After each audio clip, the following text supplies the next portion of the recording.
By June of 2020, she was working for her second Asian crypto exchange when she heard about the opening at FTX. Like the other exchanges, FTX hired her quickly after a single interview, and she became the company's 49th employee. FTX was different from the other exchanges, mainly because the guy who ran it, Sam Bankman-Fried, was different. Every man Natalie Tien had ever met in crypto had been chiefly interested in money and women. And Sam was chiefly interested in neither, though it took her a while to figure out what it was he was chiefly interested in. Everything here is 5 times, she thought. 5 times more work, 5 times more growth, 5 times more money, 5 times more responsibility.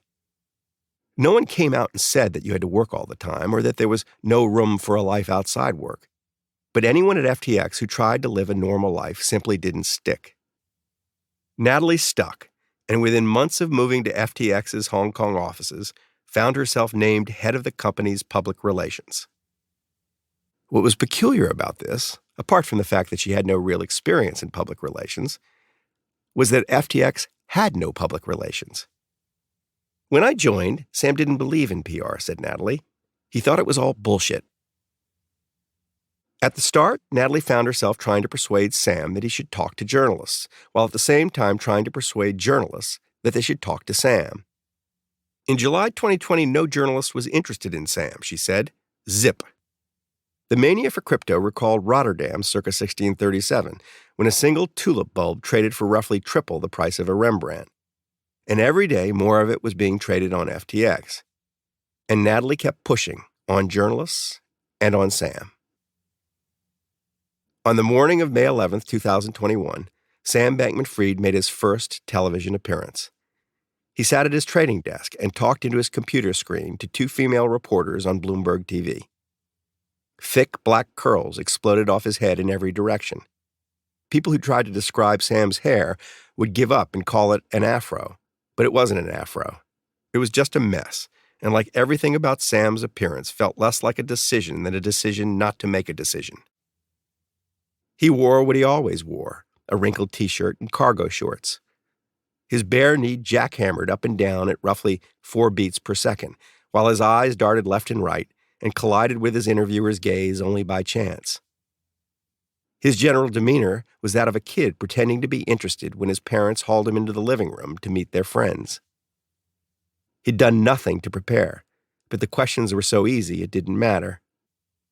Crypto Wonderkind, read the Bloomberg Chiron, while the numbers on the left of the screen show that in just the past year, Bitcoin's price had risen by more than 500%.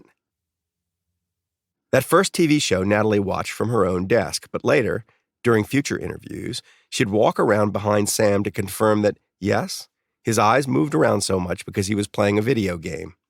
On live TV. Often on live TV, Sam would not only play a video game, but respond to messages, edit documents, and tweet.